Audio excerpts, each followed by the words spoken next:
Shalom saudaraku, berjumpa kembali bersama dengan saya Pendeta Jakob Setio, masih dalam program Sapa Jemaat di Rumah. Kali ini kita akan berseteduh bersama-sama, mari kita berdoa. Bapa kami rindu, firman-Mu sungguh memberkati kami, dan biarlah melalui renungan firman itu, kami semakin dikuatkan, diteguhkan di dalam pengiringan kami akan Engkau. Kami siap diberkati, terpujilah nama-Mu kekal selama-lamanya. Dalam nama Yesus kami berdoa, haleluya, amin. Firman Tuhan kali ini terambil dari Efesus 5 ayat 15. Efesus 5 ayat 15 berkata, "Karena itu perhatikanlah dengan seksama bagaimana kamu hidup. Janganlah seperti orang bebal, tetapi seperti orang arif." Saudaraku, penakluk pertama Gunung Everest, puncak tertinggi dunia di pegunungan Himalaya, yang bernama Edmund Hillary, pernah ditanyai wartawan tentang apa yang paling ditakutkan saat ia menjelajah alam semesta. Jawabannya sungguh sangat mengejutkan, sebab Edmund Hillary mengatakan bahwa dia tidak pernah takut dengan binatang buas. Dia juga tidak pernah takut dengan jurang yang sangat curam, bongkahan es raksasa, atau padang pasir yang luas, serta gersang sekalipun dia tidak pernah takut. Sebab bagaimanapun sebagai seorang penjelajah, ia telah mengalami semua situasi itu dan dia berhasil mengalahkannya. Namun yang lebih mengejutkan adalah ketika ia mengatakan hal yang paling menakutkan bagi dia adalah sebutir pasir yang terselip di sela-sela jari kakinya. Menurut Edmund Hillary, sebutir pasir yang masuk di sela-sela jari kaki seringkali menjadi awal malapetaka bagi seorang penjelajah.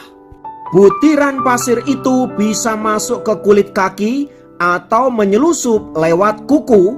Lama-lama jari kaki terkena infeksi, lalu bisa menjadi busuk. Tanpa sadar, kaki pun tak bisa digerakkan. Saat itu terjadi, seorang penjelajah akan menghadapi malapetaka, sebab dia tidak akan bisa berjalan dan harus ditandu. Saudaraku, sekilas penjelasan dari Edmund Hillary itu sangat tidak masuk akal. Mengapa ia harus takut dengan sebutir pasir ketimbang binatang buas yang sering ia hadapi? Namun jika kita telaah secara lebih dalam, penjelasan dari Edmund Hillary itu dapat kita terima dengan akal sehat. Mengapa?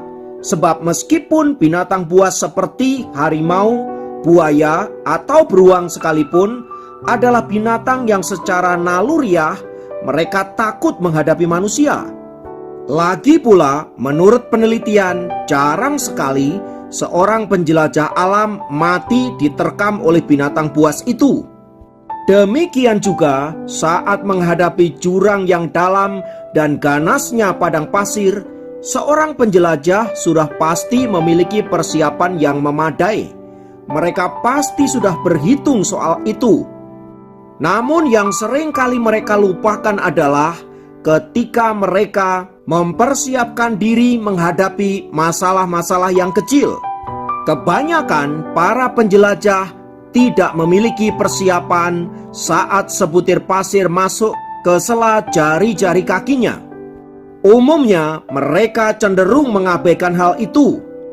Padahal sangat mungkin butiran pasir itu dapat membahayakan dirinya.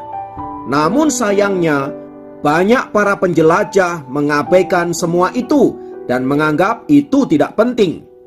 Saudaraku, apa yang disampaikan oleh Edmund Hillary itu sebenarnya mirip dengan kehidupan kita orang-orang percaya yang seringkali mengabaikan dosa-dosa yang mereka anggap kecil.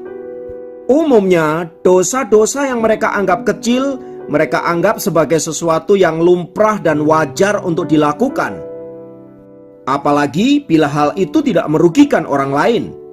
Misalnya berjudi, minuman keras, narkoba, perselingkuhan, dan lain sebagainya. Tak jarang karena hal itu saudaraku, mereka kemudian menjadi ketagihan dan lama-lama itu bisa menghabisi hidup mereka. Bahkan kalau kita melihat kasus kejahatan-kejahatan besar, saudara-saudara, seringkali terjadi karena diawali dengan kejahatan-kejahatan kecil yang dilakukan dalam lingkup yang kecil pula. Namun karena sering dilakukan, lama-lama menjadi karakter dan itu yang mengikat dirinya. Saat dosa menjadi karakter, maka orang itu tidak segan-segan untuk melakukan tindakan kejahatan yang besar. Pada titik inilah, seseorang sulit sekali ditolong dan berbalik dari dosa-dosanya, kecuali Roh Kudus yang akan mengubahkan dia. Oleh karena itu, saudaraku, Rasul Paulus menasihati jemaat di Efesus agar mereka memperhatikan hidup mereka sedemikian rupa, agar mereka tidak seperti orang-orang yang bebal, tetapi orang-orang yang arif. Pertanyaannya adalah, mengapa Rasul Paulus menasihati jemaat Efesus secara demikian? Saudaraku, kita harus tahu bagaimana kehidupan orang-orang Efesus pada umumnya. Kebanyakan orang-orang Efesus hidup di dalam berbagai-bagai dosa, hawa nafsu, dan kemabukan. Karena hal itu dianggap sebagai sesuatu yang biasa dan lazim, orang-orang yang sudah menjadi Kristen pun seringkali masih terjebak dalam dosa-dosa yang lama itu. Karenanya Paulus mengingatkan mereka agar mereka tidak lagi hidup dalam pola yang lama, melainkan hidup di dalam Kristus, hidup dalam kebenaran dan kekudusan. Bahkan di ayat yang ke-16, Rasul Paulus mengingatkan agar mereka menggunakan waktu secara bijaksana, sebab hari-hari yang mereka hadapi adalah hari yang penuh dengan kejahatan.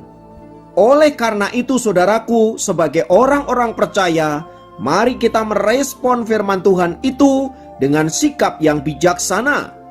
Sebab hidup yang kita jalani ini begitu singkat. Oleh sebab itu, mari kita isi dengan hal-hal yang baik, hal-hal yang memuliakan nama Tuhan, hal-hal yang kudus dan mulia. Mari kita tidak terjebak dalam pola hidup yang lama, pola hidup yang merugikan, pola hidup yang sama sekali tidak memberi faedah, dan tentu saja Allah tidak berkenan dengan hal itu. Mari kita merendahkan diri di hadapan Allah. Kita minta Roh Kudus menolong kita untuk membawa kita senantiasa hidup dalam perkenanan Allah. Mari kita berdoa, Tuhan, anugerah-Mu sungguh luar biasa. Kalau kami ada, semua karena kemurahan-Mu. Oleh sebab itu kami mau bersyukur, kami mau memberi diri kami untuk menjadi persembahan yang kudus dan yang berkenan di hadapan Allah. Oleh sebab itu Bapa, kiranya Engkau yang terus akan menolong kami untuk kami hidup dalam kebenaran-Mu. Terima kasih Tuhan untuk semua anugerah-Mu itu. Terpujilah nama-Mu kekal selamanya. Dalam nama Yesus kami berdoa. Haleluya. Amin. Demikian program Sapa Jemaat kali ini. Sampai jumpa dalam program Sapa Jemaat yang lain. Tuhan Yesus memberkati.